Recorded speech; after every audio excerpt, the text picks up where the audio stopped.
السلام علیکم ناظرین، میں ہوں منصور علی خان. اپنے ڈیلی چینل کے اوپر آپ کو خوش آمدید کہیں گے. اس ویلاگ میں بڑی اہم ترین خبریں جو پچھلے 12 گھنٹے میں ڈیولپ ہوئی ہیں اس کی ساری تفصیلات آپ کے ساتھ شیئر کریں گے. آپ کو کوکین کوئین سے بھی آج ملائیں گے. پاکستان کی کوکین کوئین کون ہے جس کا نام پنکی بتایا جاتا ہے، اس سے بھی آپ کی ملاقات کروائیں گے. سیاست کے میدان سے بھی بڑی اہم خبریں جو ہے وہ شامل ہوں گی، اور ساتھ ساتھ ایرانی طیارے جو پاکستان کے اندر موجود ہیں پچھلے 12 گھنٹے کے اندر جو ہے ایک طوفان آیا ہوا ہے اس معاملے کو لے کے. خاص طور پہ ہمارے پڑوسیوں کے پیٹ میں جو ہے بڑے مروڑ اٹھ رہے ہیں. ذرا اس کو بھی تھوڑا سا اسٹوری کو بھی فیکٹ چیک کریں گے، اس کے بارے میں جو ہے ڈیٹیلز آپ سے شیئر کریں گے. چینل کو سبسکرائب کرنا مت بھولیے، بیل آئیکن پریس کیجیے. اگر آپ کو ہماری ویڈیو پسند آئے اسے لائک اور شیئر ضرور کیجیے گا. اچھا جی، سب سے پہلے ذرا کھیل کے میدان سے جناب پاکستان کی کرکٹ ٹیم نے ماشاءاللہ نام روشن کیا ہے ہمیشہ کی طرح، اور بنگلہ دیش میں پہلی دفعہ ان کی سرزمین پہ ہم جا کے ٹیسٹ میچ ہار گئے ہیں، اور 104 رن سے جناب پاکستان کی ٹیم جو ہے یہ میچ ہاری ہے. اور ٹیسٹ کرکٹ میں پاکستان کے خلاف فتوحات کی انہوں نے ہیٹرک جو ہے وہ مکمل کر لی ہے. ڈھاکہ کے شیر بنگلہ اسٹیڈیم کے اندر جو ہے یہ ٹیسٹ میچ کھیلا جا رہا تھا، اور پاکستان کی ٹیم کو جو ہے وہ جیتنے کے لیے 268 رنز کی ضرورت تھی، لیکن پاکستان کی پوری ٹیم جو ہے صرف 163 رنز کے اوپر آؤٹ ہو گئی، اور اس طرح 104 رن سے ہم یہ میچ ہار گئے. اب ٹیسٹ کرکٹ کے حوالے سے ویسے ہی پاکستان کے بارے میں جو ہے بہت دفعہ یہ بات کہی جاتی ہے کہ پاکستان نے کنسنٹریٹ کرنا ہی بند کر دیا ہوا ہے ٹیسٹ کرکٹ کے اوپر. زیادہ فوکس جو ہے وہ وائٹ بال کرکٹ کے اوپر، ون ڈے یا T20 کے اوپر جو ہے وہ جا چکا ہے، اور ریڈ بال کرکٹ کی طرف اب دھیان ہی نہیں ہے. ہمارے پیسز کی بھی آپ حالت دیکھ لیجئے. پیس کو جو ہے وہ لٹرلی ہم نے بیچ میں سے نکال دیا. ایک زمانہ تھا وسیم اکرم، وقار یونس، شعیب اختر، جو ان کے لمبے لمبے سپیلز ہوا کرتے تھے بالنگ کے، شدید گرمی کے اندر بھی جو ہے وہ اپنی پیس کو برقرار رکھتے تھے. لیکن اب یہ صورتحال ہے کہ ہمارے ماشاءاللہ پیسرز ہی جو ہیں وہ ہمیں نظر ہی نہیں آ رہے، اور وہ بیسکلی دھیان ہی آپ نے بالرز کو جو ہے وہ اس طرح بنا دیا ہے کہ وہ 4 اووروں کے سپیل والے بالر جو ہے وہ بن چکے ہیں. جس طرح T20 میں آپ نے 4 اوور کرنے ہوتے ہیں، 2 ایک دفعہ کروائے، 2 ایک دفعہ کروائے، کہانی ختم. یا پھر آپ نے ون ڈے کے اندر جو ہے 10 کا کوٹا ہوتا ہے، وہاں پہ بھی آپ نے 4 اوور 5 اوور کرائے اور اس کے بعد ختم. ٹیسٹ کرکٹ جو ہے absolutely it's a different ball game. لیکن اب آپ حال دیکھ لیجئے کہ ماشاءاللہ بنگلہ دیش سے بھی جو ہے وہ ہم ہار رہے ہیں. اس کے ساتھ ساتھ اب ذرا کچھ سیاست کے میدان کی طرف چلتے ہیں. ذرا اسپیک رائٹ ناؤ. جب آپ میری یہ ویڈیو دیکھ رہے ہیں تو اس وقت میں نے پچھلے ویلاگ کے اندر آپ کو بتایا تھا کہ اڈیالہ جیل کے ادھر جو ہے وہ آج بڑا ٹکر کا مقابلہ جو ہے وہ ہو سکتا ہے. اس کی وجہ یہ کہ علیمہ خان صاحبہ، نورین خان صاحبہ اور عظمیٰ خان صاحبہ جو عمران خان صاحب کی بہنیں ہیں، ان کی جانب سے یہ ڈیمانڈ کیا گیا تھا پاکستان تحریک انصاف کے پارلیمنٹیرینز کی جانب سے کے لیے کہ جناب آپ سارے کے سارے جو ہے وہ اڈیالہ جیل پہنچے اور وہاں پہ آ کے جو ہے وہ دھرنا دیں، اور ہمیں جو ہے ملاقات سے روکا جا رہا ہے اور ملاقات جو ہے وہ نہیں کرنے دی جا رہی. آج بھی ان بہنوں کو جو ہے وہ گورکھپور ناکے کے اوپر جو ہے وہ روک لیا گیا، انہیں مزید آگے نہیں جانے دیا گیا. اور لیکن آج پاکستان تحریک انصاف کے رہنماؤں کی ایک بڑی تعداد کم از کم وہاں پہ موجود ہے. علیمہ خان صاحبہ نے میڈیا سے گفتگو کی. انہوں نے کہا کہ ہم نے کوئی کال نہیں دی ہے. عمران خان PTI کے لیڈر ہیں، انہیں کہا ہے کہ آ کر پریشر ڈالیں تاکہ ان کا صحیح علاج کروایا جائے. تھوڑی سی ہمت سب کو کرنی پڑے گی. یہ مشکل وقت ہے. 300 ممبران اسمبلی اور سینیٹرز بنتے ہیں جو عمران خان کی ٹکٹ پر جیتے ہیں. اگر وہ یہاں ہوں گے تو پولیس والوں نے خود بتایا کہ جب تک اسپیکر کی اجازت نہ ہو کسی ممبر اسمبلی کو گرفتار نہیں کر سکتے. یہ 300 ممبران اسمبلی اور سینیٹرز کو کبھی گرفتار نہیں کر سکتے. اگر کیا تو پوری دنیا میں تماشا بنے گا. اس لیے جب ممبران اسمبلی یہاں آئیں گے تو ان پر پریشر بڑھے گا. اور اس سے پہلے علیمہ خان صاحبہ نے ٹویٹ بھی کیا تھا کہ جی عمران خان اور بشریٰ بی بی بدستور غیر قانونی قید میں ہے اور انہیں غیر قانونی تنہائی کے ذریعے منظم ذہنی اور جسمانی تشدد کا نشانہ بنایا جا رہا ہے. اس وقت ہمارا بنیادی مطالبہ واضح ہے، عمران خان کو فوری طور پر شفا انٹرنیشنل ہاسپٹل منتقل کیا جائے تاکہ ان کے آنکھوں کے مسئلے کے لیے مکمل طبی معائنہ اور مناسب علاج جو ہے وہ کیا جا سکے. انہوں نے کہا آج 12 مئی کو CM سہیل آفریدی، خیبر پختونخوا اسمبلی کے تمام اراکین، پنجاب اسمبلی کے اراکین، قومی اسمبلی کے اراکین اور PTI کے سینیٹرز اپنے قائد عمران خان کے ساتھ اظہار یکجہتی کے لیے اڈیالہ جیل جائیں گے. یہ انہوں نے پہلے ٹویٹ کیا تھا اور اس کے بعد جو ہے ان رہنماؤں کی آمد کا سلسلہ جو ہے وہ شروع ہو گیا. یہ فوٹیج جو ہے وہ آپ سامنے دیکھ سکتے ہیں. یہ سہیل آفریدی صاحب کی قیادت میں خیبر پختونخوا کے پارلیمنٹیرینز کا قافلہ KP ہاؤس سے جو ہے روانہ ہوتا ہے، اڈیالہ جیل کی جانب جو ہے وہ پہنچتا ہے، اور گورکھپور ناکے کے اوپر جو ہے وہاں پہ وہ پہنچ گیا. اس کے بعد بیرسٹر سلمان اکرم راجہ جو سیکرٹری جنرل ہیں پاکستان تحریک انصاف کے، وہ موٹر سائیکل کے اوپر جو ہے وہاں پہ پہنچے. انہوں نے کہا راستہ بند ہونے کی وجہ سے میں پیدل جو ہے میں آ رہا تھا، لیکن اس کے بعد اب میں نے موٹر سائیکل والے سے جو ہے میں نے لفٹ لی ہے. اڈیالہ جیل کے آس پاس جو ہے وہ تمام راستوں کے اوپر ٹریفک بند، مارکیٹیں اور دکانیں بند، مختلف مقامات پہ پولیس ناکے لگا دیے گئے ہیں اور وہاں پہ اضافی نفری اس وقت تعینات ہے. As I record my video. سوال یہ ہے کہ کیا یہ جتنا بھی جو شو کریٹ کیا جا رہا ہے اس سے کیا ہوگا؟ آپ کے خیال میں اس سے عمران خان صاحب کی رہائی کے اندر جو ہے کوئی آسانی پیدا ہوگی؟ مشکل ہے. رہائی تو کم از کم مجھے نہیں نظر آتی. ہاں یہ ضرور ہے کہ آپ جو ایک پریشر ڈال رہے ہیں کہ ان کا علاج ہاسپٹل میں ہونا چاہیے اور اس کو کنسیڈر کیا جانا چاہیے, یس میرے خیال میں وہ ضرور ڈیولپ ہو سکتا ہے, اور میرے خیال میں یہ پہلے ہو جانا چاہیے تھا. مجھے as a matter of fact بڑا عجیب لگتا رہا کہ عمران خان صاحب کی بہن جو ہے علیمہ خان صاحبہ, وہ بار بار لوگوں کے ترلے منتیں کرتی رہیں. غصے, اب ظاہری بات ہے اس کے بعد وہ غصہ بھی کر گئی میڈیا سے بات چیت کرتے ہوئے کہ بھائی اور مطلب کس طرح ہم کریں. پاکستان تحریک انصاف کی لیڈرشپ کو لٹرلی انہیں جوڑنا پڑا, جس میں کہتے ہیں 440 ووٹ دا جھٹکا مارنا پڑا کہ جاگ جاؤ خدا کے لیے, اسی بندے کا نام لے کے, اسی بندے کی تصویر لے کے جو ہے تم لوگ ووٹ حاصل کرتے رہے ہو. کچھ تو شرم کرو, کچھ تو شرم کر کے کم از کم یہاں پہ پہنچو. ان کی بہن جو ہے, مطلب میں نے تو ایسے ایسے ویژولس بھی دیکھے جہاں پہ دو یا تینوں بہنیں جو ہیں اکیلے واک کرتے ہوئے جا رہی ہیں, جبکہ ایکچولی ان کو وہاں پہ جاتے ہوئے جو ہے ایک پورا جمع غفیر ان کے ساتھ ہونا چاہیے تھا. لیکن چلے کارکن وغیرہ یا عام سپورٹر ووٹر تو ہے جو, آپ ظاہری بات ہے وہ اپنا روزمرہ کا یہ کام تو نہیں چھوڑ سکتا, لیکن کم از کم جو عمران خان کا نام لے کے یا پی ٹی آئی کا ٹکٹ تو نہیں, لیکن پی ٹی آئی کی حمایت کے اوپر جو ہے آپ اسمبلیوں کے اندر پہنچے, آپ کا تو بنتا ہے کہ آپ جو ہے وہ عمران خان کے لیے کم از کم وہاں پہ ضرور کھڑے ہوں. لیکن بہت کم تعداد جو ہے وہ آتی رہی ہے. اب جو ہے علیمہ خان صاحبہ نے کم از کم یہ ایکٹیویٹی جو ہے کی ہے. لیکن دوسری جانب سپرنٹینڈنٹ اڈیالہ جیل نے بشرا بی بی کی جو فیملی ہے اور ذاتی مولج ہے ان کی ملاقات جو ہے وہ مسترد کر دی, انہوں نے نہیں کروائی, اور رپورٹ انہوں نے اسلام آباد ہائی کورٹ میں جو ہے وہ جمع کروائی, رپورٹ جمع کروا دی. انہوں نے بشرا بی بی کی فیملی کی ملاقات نہ کروانے کے پیچھے جو وجہ بتائی, انہوں نے کہا جی اس کی وجہ یہ ہے کہ بعد میں مریم وٹو جو بشرا بی بی کی بہن ہے وہ سیاسی ٹویٹس کرتی ہیں, جب بھی ملاقات ہوتی ہے اس کے بعد جو ہے وہ سیاسی ٹویٹس کرتی ہیں. مریم وٹو جو ہے وہ متحدہ عرب امارات میں ہوتی ہیں, تو ان کے اوپر انہوں نے اعتراض کیا کہ جی جب بھی ملاقات ہوتی ہے تو وہاں سے پھر یہ ٹویٹس ہوتی ہیں, تو اس لیے ہم یہ ملاقات جو ہے وہ نہیں کروائیں گے. سو بشرا بی بی کے ساتھ پہلے بشرا بی بی کے ساتھ بھی ملاقاتیں وغیرہ ہو رہی تھیں, اب وہ ملاقاتوں کا سلسلہ بھی جو ہے وہ رک چکا ہے. تو لیٹس سی, یہ as I'm recording the video یہ ابھی یہ سلسلہ چل رہا ہے, لیٹس سی آگے جو ہے ابھی کس طرح چلتا ہے. دوسری جانب پشاور کی سیشن کورٹ نے جناب 10 مئی 2023 سے احتجاج کیس میں پی ٹی آئی کے رہنما عرفان سلیم سمیت 74 ملزمان کو جناب آج بری کر دیا ہے. ایڈیشنل سیشن جج فراز احمد نے کیس کی سماعت کی. عدالت نے تحریری فیصلہ جاری کیا.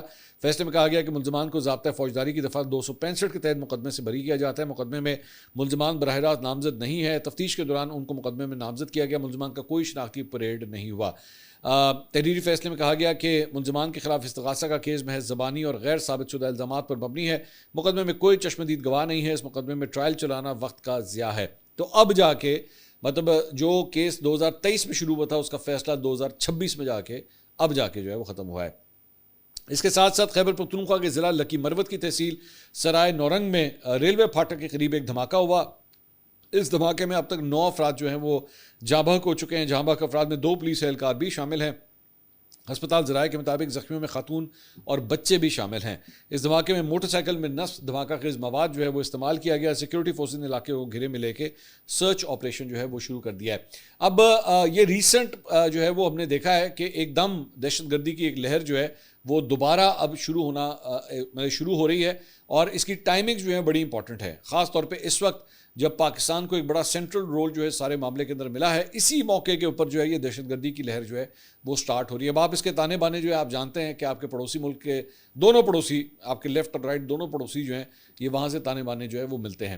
لیکن ظاہری بات ہے مقصد صرف یہی ہے کہ پاکستان کو جو نیک نامی ملی ہے, پاکستان کو جو اتنی کوریج ملی ہے انٹرنیشنلی, اسے کسی طرح جو ہے وہ ڈیم کیا جا سکے اور پاکستان کی کنسنٹریشن جو ہے وہ دوسری طرف ہو. وہیں پہ ایک اور خبر جو ہے وہ سی بی ایس نیوز جو کہ ایک امریکن نیوز آؤٹ لیٹ ہے, کل رات کو انہوں نے یہ خبر یہ دی کہ جناب Pakistan allowed Iran to park military year craft on its airfield despite mediator role in conflict with U S. اب یہ ٹوٹلی بیسکلی جو ہے وہ ارادہ یہ تھا کہ پاکستان کو جو ہے وہ ہٹ کیا جائے سی بی ایس کی اس نیوز کے اندر کہ جناب پاکستان جو ایک جگہ میڈیشن کروا رہا ہے اور دیکھیں ساتھ جو ہے ایران کے ملٹری ایئر کرافٹس جو ہیں انہوں نے اپنے نور خان ایئر بیس کے اوپر جو ہے وہ کھڑے کیے ہوئے. تو اس میں اس خبر کو جو میں نے ایکچولی پڑھا تو انہوں نے کہا کہ جی انہوں نے اس طرح, اچھا بڑی انٹرسٹنگ بات ہے, انہوں نے لکھتے ہیں اسی دوران اس نے خاموشی سے ایرانی فوجی طیاروں کو اپنے ہوائی اڈوں پر کھڑا ہونے کی اجازت دی, جس سے ممکنہ طور پر انہیں امریکی فضائی حملوں سے تحفظ ملا. یہ پاکستان کے اوپر یہ خبر جو ہے الزام لگا رہی ہے. ایران نے اپنے کچھ سویلین طیارے ہمسائے ملک افغانستان میں بھی کھڑے کیے. 2 امریکی حکام نے بتایا کہ یہ واضح نہیں تھا کہ ان پروازوں میں فوجی طیارے بھی شامل تھے یا نہیں. یہ تمام نقل و حرکت بظاہر ایران کی باقی ماندہ فوجی اور فضائی اثاثوں کو بڑھتے ہوئے تنازع سے محفوظ رکھنے کی کوشش تھی، جبکہ سرکاری سطح پر حکام کشیدگی کم کرنے کے لیے ثالث کا کردار ادا کر رہے تھے۔ امریکی حکام نے بتایا کہ صدر ٹرمپ کی جانب سے اپریل کے اوائل میں ایران کے ساتھ جنگ بندی کے اعلان کے چند دن بعد تہران نے متعدد طیارے پاکستان ایئر فورس کے نور خان ایئر بیس بھیجے، جو راولپنڈی کے قریب واقع ایک اہم فوجی اڈہ ہے۔ سو بیسکلی پاکستان کے خلاف یہ خبر لگائی گئی کہ جناب انہوں نے جو ہے وہ فوجی اور ایرانی فوجی جہاز جو ہیں وہ لا کے نور خان ایئر بیس پہ کھڑے۔ اچھا، اٹ از سو امیوزنگ، اتنی مزے کا خیز یہ خبر ہے کہ میں ابھی تھوڑی دیر میں اس کا تیا پانچا ابھی آپ کو کر کے دکھاتا ہوں۔ ابھی آپ جسٹ ہولڈ آن۔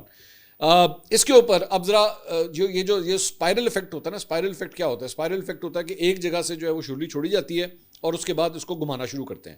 اب ظاہری بات ہے سی بی ایس نے، کسی بیوقوف نے، اب وہ اس کے تانے بانے جو ہیں وہ بیسکلی جا کے پتہ لگتا ہے کہ اس کے تانے بانے جو ہیں وہ بیسکلی اسرائیل کے ساتھ ملتے ہیں۔ یہ جو رپورٹر ہے نا، اس کے تانے بانے اسرائیل کے ساتھ جا کے ملتے ہیں، تو اسی لیے پاکستان کے خلاف جو ہے وہ اس طرح کی وہاں پہ ظاہری بات ہے کوئی نہ کوئی ایک ایسا اسرائیلی وہاں پہ ہوتا ہے جس کو بیٹھ کے پاکستان سے نفرت ہے، کیونکہ پاکستان ظاہری بات ہے تکلیف دیتا ہے، اسرائیل کو بھی تکلیف دیتا ہے، بھارت کو بھی تکلیف دیتا ہے، تو وہ پھر پاکستان کے خلاف اس طرح کی خبریں جو ہیں وہ پلانٹ کرتے ہیں۔ اس موقع کے اوپر جب پاکستان ایک میڈیٹر کا کردار ادا کر رہا ہے بٹوین ایران اینڈ امریکہ، تو آپ جو میڈیٹر ہے اسی کے خلاف جو ہے وہ خبریں لگا رہے ہیں۔ اور اس کے بعد انڈیا نے اس کے اندر کیا رول ادا کیا یہ دیکھیے گا کہ جناب یہ ٹائمز ناؤ اس نے خبر لگائی جی، mediator Pakistan exposed Iranian planes used Nur Khan air base to escape U S A strikes report.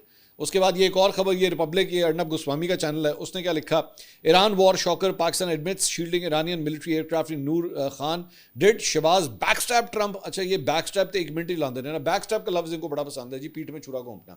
اب بندہ ان لوگوں سے پوچھے یار تم کو پاگل ہو، تم گدھے ہو، تم بیوقوف ہو، یہ کیا CD-70 ہے؟ یہ سوراب کی وہ سائیکل ہے کیا کہ چپ کر کے آرام سے جو ہے وہ بیچ میں سے کوئی بھی لائے گا اور لا کے پارک کر دے گا؟ You are talking about planes, آپ جہازوں کی بات کر رہے ہیں بھائی، وہ کسی ٹرک کے اوپر رکھ کے نہیں لائے گئے، ٹھیک ہے؟ وہ جب آپ میں پہلے بھی یہ بات کہہ چکا ہوں کہ انڈیا اور پاکستان کی وار کے اندر بھی ایک ملٹری ایئر کرافٹ یا کوئی فائٹر جیٹ جب کسی بھی ایئر بیس سے اڑتا تھا، میں ایون پاکستان سے بھی اڑتا تھا یا پاکستان سے اڑتا تھا یا انڈیا سے اڑتا تھا، بھائی جان سیٹلائٹ سب دیکھ رہی ہوتی ہیں۔ کس دور میں بیٹھے ہوئے ہیں آپ؟ میں آپ کو چھوٹی سی اگزامپل آج شیئر کر دیتا ہوں، آپ کے یہ تو آپ کے اپنے فونوں کے اندر ہوگا نا، میں چھوٹی سی اگزامپل آپ سے شیئر کر دیتا ہوں۔ آپ نے یہاں گھر سے اپنے دفتر جانا ہو نا، اور گوگل میپ ایک عام مطلب ایک ایپ ہے نا جو سب کے فونوں کے اندر ہوتی ہے، آپ اس کے اندر اگر ڈال دینا تو گوگل میپ آپ کو یہ تک بتا دے گا کہ کس سڑک کے اوپر کتنا رش ہے، ٹھیک ہے؟ اور وہ آپ کو یہ کہہ دے گا کہ جناب آپ فلاں جگہ کو اوائڈ کر لیں، فلاں رستے سے چلے جائیں۔ گاڑی تک جو موو ہو رہی ہے نا، اس کو تک جو ہے وہ آبزرو کیا جا سکتا ہے، اس کو تک چیک کیا جا سکتا ہے۔ You are talking about an airplane, کہ جناب وہ ایئر پلین جو ہے وہ لا کے یہاں پہ کھڑا کیا گیا۔ پاکستان کو کیا پوری دنیا کو پتا تھا بھائی یہ ایئر پلین یہاں پہ کھڑے ہیں، اس میں کوئی حیرانگی کی بات نہیں ہے۔ اور یہ بیسکلی یہ جہاز تب آئے تھے جب یہاں پہ مذاکرات کا سلسلہ چل رہا تھا اور جب یہ سیز فائر کے لیے ہوئے تھے، یہ تب لا کے یہاں پہ ہوئے تھے۔ اور صرف اس نور خان ایئر بیس کے اوپر وہ ایرانی جہاز نہیں آئے تھے، امریکن جہاز بھی لینڈ کیے تھے۔ صرف ڈفرینس یہ تھا کہ اس کے بعد جو ہے وہ امریکن جہاز بھی کافی دیر تک یہاں پہ کھڑے رہے، اور جب JD Vance یہاں پہ آئے تھے تب بھی بہت دیر کھڑے رہے۔ ایرانیوں نے جو ہے وہ ظاہری بات ہے مذاکرات کا سلسلہ جاری تھا، وہ لا کے یہاں پہ کھڑے کیے انہوں نے، اتنی سی بات تھی، اس کو انہوں نے بتا دیا جناب۔ اب وہ خبر CBS سے چلی ہے، انڈیا نے ایک منٹ میں انہوں نے چھلانگ میں کہا اوے پاکستان کے خلاف ہے، لاؤ جی خبر لاؤ، فوراً خبر لاؤ۔ اصل کہانی اس کی صرف یہ تھی، اتنی سی بات تھی۔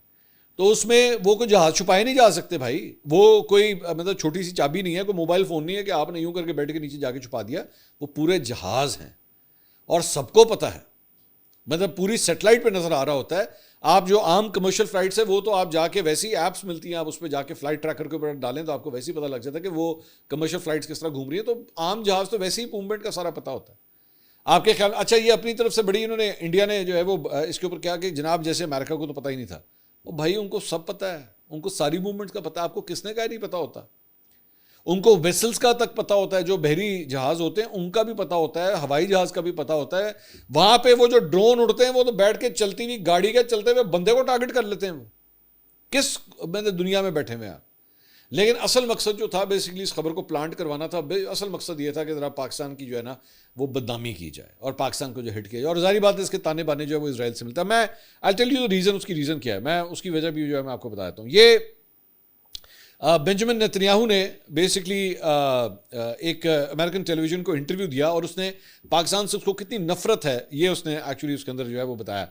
اس نے پاکستان کے اوپر براہ راست الزام لگایا. اس نے کہا جی پاکستان جو ہے وہ باٹ فارمز کے ذریعے, باٹ فارمز کیا ہوتے ہیں یہ میں بھی آپ کو ایکسپلین کرتا ہوں. کہتا ہے پاکستان باٹ فارمز کے ذریعے جعلی امریکی اکاؤنٹس بنا کر سوشل میڈیا پر اسرائیل کی مخالف پروپیگنڈا پھیلا رہا ہے. نیتنیاہو نے سی بی ایس نیوز کے, اچھا یہ وہی ہے, سی بی ایس نیوز کے پروگرام کے میں کہا کہ کئی ممالک جن میں پاکستان بھی شامل ہے سوشل میڈیا کو مینیپولیٹ کرنے کے لیے باٹ فارمز استعمال کر رہے ہیں. انہوں نے دعویٰ کیا کہ جعلی امریکی اکاؤنٹس دراصل پاکستان کے کسی بیسمنٹ سے چلائے جا رہے ہیں. انہوں نے مزید کہا یہ کارروائیاں امریکہ اور اسرائیل کے درمیان اتحاد کو کمزور کرنے کے لیے کی جا رہی ہیں. اب باٹ فارمز کیا ہوتے ہیں بیسکلی؟ باٹ فارمز آٹومیٹڈ سسٹمز ہوتے ہیں جو بیسکلی ان اکاؤنٹ سے جو ہے وہ آپ نے صرف ایک کمانڈ دینی ہے اور وہ بیٹھ کے ٹویٹس کرنا شروع کر دیتے ہیں. انسان وہ اس میں نہیں ہوتا, اس میں آپ سمجھ لیجئے کہ آرٹیفیشیل انٹیلیجنس کا کردار ایک جو ہے اس کے اندر ادا ہو رہا ہوتا ہے کہ آٹومیٹڈ یہ کام ہوتا ہے. پاکستان کے اندر سیاسی جماعتیں بھی ان کو استعمال کرتی رہی ہیں بائی دا وے, اور صرف پاکستان میں نہیں ہوتا, انڈیا کے اندر بھی اور پوری دنیا کے اندر باٹس وغیرہ جو ہے وہ اپنا پروپیگنڈا جو ہے وہ پروموٹ کرنے کے لیے استعمال کیے جاتے ہیں. تو بینجامن نیتنیاہو یہ سمجھتا ہے, میں آپ کو کھل کے بتاتا ہوں, بینجامن نیتنیاہو یہ سمجھتا ہے کہ سوشل میڈیا کے اوپر اس کو جو گالیاں پڑتی ہیں نا, ٹویٹر کے اوپر, ایکس کے اوپر, فیس بک کے اوپر, ان تمام جگہوں کے اوپر, یہ بیسکلی اس کو گالیاں جو ہے وہ پاکستانی باٹ فارمز جو ہیں وہ دے رہے ہیں. ایز سچ اور کچھ نہیں ہے, ٹھیک ہے. اب یہ اتنا بیوقوف انسان ہے, اس سے کوئی یہ پوچھے کہ بھائی تو ایک کام کرنا, تو کبھی نیکسٹ ٹائم اینٹی اسرائیل جب کوئی مظاہرہ ہوگا نا, چاہے وہ برطانیہ کے اندر ہو یا امریکہ کے اندر ہو, اس کو خود جا کے وہاں پہ کھڑے ہو کے آبزرو کرنا کہ انسانوں کا ایک سمندر نکلتا ہے وہاں پہ, لٹرلی انسانوں کا ایک سمندر نکلتا ہے وہاں پہ جب وہ اسرائیل کے خلاف جو ہے وہ احتجاج کرنا چاہتے ہیں. لیکن آبویسلی آپ نے کوئی نہ کوئی کنسپریسی تھیوری, جس طرح یہ پہلے جہازوں والی کنسپریسی تھیوری دی تھی, تو اسی طرح کوئی نہ کوئی کنسپریسی تھیوری آپ نے دینی ہوتی ہے. تو وہ انہوں نے کہا جناب پاکستان کے باٹ فارم جو ہے نا وہ یہ کام کر رہے ہیں. پاکستان کے باٹ فارم جو ہے نا وہ کسی اور کام کے لیے ضرور استعمال ہوتے رہے ماضی کے اندر, یہ میں اچھی طرح جانتا ہوں کس سیاسی جماعت کو سپورٹ کرتے رہے, اس وقت باٹ فارمز کا بڑا کام ہوتا تھا. لیکن آپ کے خلاف استعمال کرنے کے لیے ضرورت نہیں ہے. کبھی اگر سروے کروانا ہوا نا تو اپنی کسی فرم کو کہہ دینا, خیر وہ تو ان کو الاؤڈ ہی نہیں ہے پاکستان میں انٹر ہونا, لیکن یہاں پہ آپ کے پھر بھی بہت سے چاچے مامے گھومتے ہیں, اسرائیل کے بڑے حمایتی چاچے مامے ہیں, اور میں ان اینکروں کو جانتا ہوں جو پچھلے کئی سالوں سے ایکچولی یہ کوشش کر رہے ہیں. ان میں سے ریسنٹلی ابھی انہوں نے واپسی کی ہے ٹیلی ویژن اسکرین کے اوپر, انہوں نے اپنا پروگرام بھی دوبارہ شروئی کیا ہے. ایک زمانے میں بڑا ہو کے مجھے وہ بننے کا بڑا شوق تھا, وہ بھی بڑے حمایتی تھے اس کام کے کہ جناب اسرائیل کے ساتھ جو ہے نا وہ معاملہ طے ہونے چاہیے. خیر what I was saying was کہ پاکستان میں آپ کے خلاف کتنی نفرت ہے, پاکستان میں لوگ آپ کے بارے میں کیا سوچتے ہیں. وہ ایک زمانے میں نور داہری بھی انہوں نے کھڑا کیا تھا, وہ بھی اپنے آپ کو کہتا تھا میں پاکستانی ہوں, اور پاکستان کے اندر جناب لوگ جو ہے وہ اسرائیل کے بارے میں ایسی رائے نہیں رکھتے, نفرت کرتے ہیں لوگ اسرائیل سے پاکستان کے اندر. معذرت کے لیے مطلب معذرت بھی نہیں ہے, میں کیوں معذرت کروں اس کے اوپر, نفرت کرتے ہیں آپ سے. کبھی جا کے اس کا سروے ضرور کروائیے گا, پتہ لگے آپ کو. کسی گلی کوچے میں کبھی جمعے کی نماز کے بعد مسجد کے باہر کھڑے ہو کے لوگوں سے پوچھیے گا وہ لوگ اسرائیل سے کتنی نفرت کرتے ہیں. خیر اینی ویز, اچھا جی ایک اور خبر جو ہے وہ وال اسٹریٹ جرنل نے بھی خبر جناب شروع کی. انہوں نے کہا جناب متحدہ, انہوں نے بھی ایک شرلی چھوڑی, نے کہا متحدہ عرب امارات نے ایران پر فوجی حملے کیے ہیں, اور جس کے بعد وہ امریکہ اور اسرائیل کے ساتھ ایران کے خلاف جنگ میں شامل ہونے والا واحد دوسرا ملک بن گیا ہے. اب اس کو بھی ہم نے مختلف سورسز سے جو ہے وہ چیک کروایا, اس کی بھی کسی قسم کی کوئی کنفرمیشن نہیں آ سکی. مقصد بیسکلی یہ ہے کہ دوسرے ملکوں کو بھی اس جنگ میں جو ہے وہ شامل کروایا جائے. آپ جانتے ہیں ڈونلڈ ٹرمپ کی بڑی پرانی خواہش ہے کہ یہ جو وار میں لڑ رہا ہوں نا وہ میرے ساتھ اور ملک بھی بیچ میں آ کے لڑیں, وہ بھی اپنا حصہ بیچ میں ڈالیں, لیکن کوئی اس کو جو ہے وہ پلہ پکڑا نہیں رہا. تو اس کی وجہ سے ایک فرسٹریشن جو ہے نا وہ نکلتی جا رہی ہے. تو اس قسم کے کوئی ثبوت نہیں ابھی تک, نہ ایران نے ابھی تک یہ بات کہی ہے کہ متحدہ عرب امارات نے ہمارے پہ حملہ کیا. جس کے اوپر حملہ ہوا ہے وہ ابھی تک کوئی ایسی بات نہیں کر رہا, لیکن یہاں پہ وال اسٹریٹ جرنل نے بیٹھ کے جو ہے متحدہ عرب امارات کو جو ہے نا ٹانگ کھینچ کے اس کو بھی جنگ کے اندر بیچ میں شامل کر لیا. بھائی تسی بھی کیتا ہے. تو یہ بیسکلی لگ یہ رہا ہے کہ وہی والا سلسلہ ہے. اس کے بعد اینڈ میں میں آپ کو ذرا کوکین کوئین سے جو ہے ذرا ملانا چاہوں گا. یہ بڑی انٹرسٹنگ خبر ہے, یہ آج یہ خبر میری نظروں سے گزری, میں کہ اس کو شامل ضرور کرتے ہیں. یہ بیسکلی خاتون ہے جناب, اس کا نام جو ہے وہ پنکی بتایا جاتا ہے, انمول عرف پنکی اس کا پورا نام ہے. اور یہ پکڑی گئی جناب ڈرگ ڈیل کرنے کے اندر, ڈرگ ڈیلنگ کے اندر جو ہے یہ منشیات کو ڈیل کرنے کے اندر یہ انوالو تھی. اس کو گرفتار کیا گیا. جب ان کو پولیس جو ہے وہ لے کر آئی عدالت میں جب اس کو وہاں پہ پیش کرنا تھا سٹی کورٹ کے اندر, تو بغیر کسی پروٹوکول کے, بغیر کسی ہتھکڑی کے, بغیر کسی اور پروٹوکول کے پولیس والے اس کے پیچھے چل رہے تھے. اور اس کی ایک آڈیو جو ہے, اس کا ایک آڈیو بھی جو ہے وہ سامنے آیا. اس آڈیو کے اندر وہ کیا کہتی ہے, وہ کہتی ہے جی ہم دھڑلے سے کام کر رہے ہیں, اٹھا سکتے ہو تو اٹھا لو, اور ہم نے پورے کراچی میں اندھیر ڈالا ہوا ہے, روک سکو تو روک لو. آپ لوگوں کی عقل گھٹنوں میں ہے, جس دن دماغ سے سوچو کہ میری طرح برانڈ بن جاؤ گے. مجھے پکڑنے کے لیے پتہ نہیں کہاں سے آ جاتے ہیں, ریٹائرمنٹ کے بعد فون کر کے بتاتے ہیں کہ تمہیں ہم نہیں پکڑ پائے. مطلب آپ صرف اندازہ کیجئے اس کی طاقت کا، آپ اندازہ کیجئے یہ وہی کراچی ہے، یہ وہی سندھ ہے جہاں پہ شیما کرمانی صاحبہ کو ابھی ابھی گرفتار کیا گیا تھا۔ 75 سال کی بزرگ خاتون جو عورتوں کے حقوق کے لیے کھڑی ہوئی تھی، اسے گرفتار کر لیا گیا تھا اور ایسے اسے بلی کیا گیا تھا، ایسے انہیں دھکے دیے گئے تھے کہ مجھے خود مطلب میرے رونگٹے کھڑے ہو گئے تھے کہ بلاول بھٹو زرداری کی جماعت جس جگہ کے اوپر جو ہے وہ حکمرانی کر رہی ہے، وہی پاکستان پیپلز پارٹی جو عورتوں کے حقوق کی چیمپئن بنتی ہے، وہ سیما کرمانی کو جو ہے وہ کس طرح گھسیٹ کے لے کے جا رہی ہے۔ اور یہاں پہ وہ دن دناتی ہوئی پھر رہی ہے، وہ کہتی ہے میرا نام ہے پنکی اور مجھے کوئی ہاتھ لگا کے دکھائے، اور کسی پولیس والے کی جرت نہیں ہے کہ وہ اس کو جو ہے وہ ٹچ بھی کر سکے، یا میں ٹچ کرنے سے مراد اور نہیں، میرا مطلب ہے کہ اسے ہتھکڑی لگا سکے یا اسے قانون کے کٹہرے میں لا کے صحیح طریقے سے جو ایک پروٹوکول ہونا چاہیے اسے کھڑا کر سکے۔ آپ صرف اس کا روب اور دبدبہ دیکھیے، اور یہ ذہن میں رکھیے گا یہ سندھ میں کراچی میں کوئی پہلا واقعہ نہیں ہے، ماضی میں بھی اس طرح کے بہت سے واقعات جو ہے وہ رپورٹ ہو چکے ہیں جہاں پہ جو ظالم ہے وہ سسٹم کا فائدہ اٹھاتے ہوئے جو ہے وہ نکل گیا۔ Now we have another case, اور وہ خود اپنے منہ سے کہتی ہے جی بعد میں پولیس والے ریٹائر ہو کے مجھے کہتے ہیں یار ہم تمہیں پکڑ ہی نہیں سکے۔ اس کی کتنی کو سٹرونگ بیکنگ ہوگی۔ اب اگر کوئی ایک قانون اور انصاف کرنے والا کوئی معاشرہ ہوتا نا، تو اس لڑکی کو جو ہے وہ آپ پہلے تو ڈالیں پراپر انٹیروگیشن میں، اور پھر اس کا ذرا چیک کروائیں کہ اس کے رابطے ہیں کہاں کہاں پہ، کس سیاستدان سے اور کس طاقتور شخصیت سے جو ہے اس کے تعلق نکلتے ہیں، تاکہ جس کے اوپر اس کو اتنا گھمنڈ ہے ذرا پتہ تو لگے یہ ہے کون۔ بہرحال میں I am going to start following this story now, I will follow this story now, کیونکہ اتنی اگر اس کے اندر آکڑ ہے، یہ سمجھتی ہے کہ جی مجھے تو کوئی ٹچ ہی نہیں کر سکتا، مجھے تو کوئی میں تو قانون جو ہے وہ میری جوتے کی نوک پہ ہے، تو پھر میرے خیال میں اس کو جو ہے نا اس کا سافٹ ویئر اپڈیٹ کرنا بہت ضروری ہے، بہت ضروری ہے۔ اگلی ویڈیو میں آپ سے دوبارہ ملاقات ہوگی۔ اللہ حافظ۔